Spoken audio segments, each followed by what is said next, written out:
buriya nk'umubyeyi mvuge nk'umubyeyi iyo ufite ikibazo ufite umwana ufite ikibazo runaka iyo bakubwiye ati hariya hari umuti ntabwo ushaka kwicara utaragerageza uragenda wagera ugasanga ntibiciyemo ukagaruka ejo bakakubwira ati hariya hari ikindi hari umuntu waje arabikora ujyayo kuko iyo ufite umwana ufite ikibazo ntaho utajya buriya rero ntabwo watanga example cyangwa ngo impanuro ku mubyeyi kuko agahinda cyangwa akababaro aba afite arakazi kandi ushaka kwicara uravuga uti reka ngerageze n'inzu wagurisha n'ibiki byose kugira ngo umwana wawe urebe ko yakira icyo navuga ni uko autisme ntikira autisme urayivukana ukarinda usaza ufite autisme icyo umuntu akora c'est juste gufasha wa mwana uvutse bya bindi nka nabaha example nka imitation kwigana abana ba autiste kenshi ntibazi kwigana kandi umuntu wese akura yigana ikintu uba ufite umumodele wawe ukigana papa ukigana mama ukigana bakuru bawe ukigana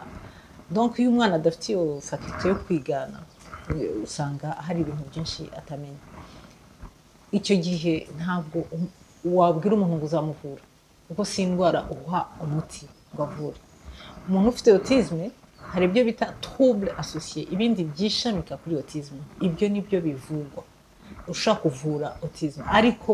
autisme ntivurwa havurwa bya bindi bishimikiye kuri autisme nk'abana usanga bafite ibyo bita trouble digestif umwana usanga akanariye kakamugwa nabi cyangwa agatoranya cyangwa ugasanga umwana ntasinzira cyangwa umwana afite epilepsy two tuntu twose tugenda twishamika utwo nitwo tuvurwa ariko autisme ntivurwa icyo nabwira ababyeyi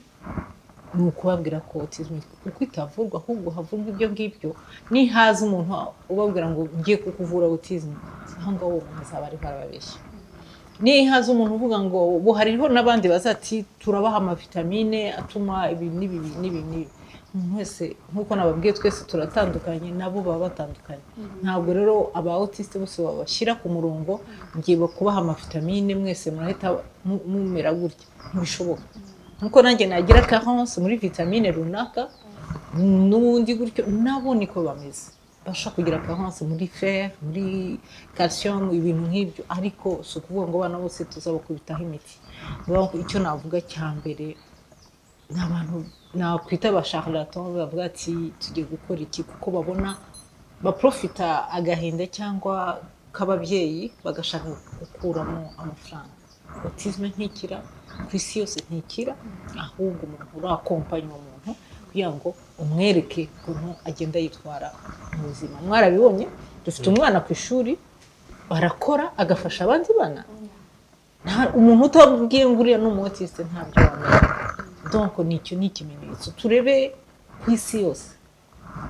abantu mubona bagenda babona badekuvra ibintu runaka ni aba autiste kuko bagize imana bakabafasha bakiri bato bakabashyira mu ishuri bakabakompanya n'amametode akwiye hariho education ikwiriye umwana w'umutiste ntabwo wamushyira mu ishuri ry'abantu 100 ngo yige nabo ntibishoboka nkuko mwavuze yuko benshi badakunda ibintu by'induru badakunda na contact ari n'umwana wakoraho bikamugora donc busaba kumushyira ukwe ukamwigisha noneho inclusion ikagenda iza buhoro buhoro donc umubyeyi wamubwira iki ko abazi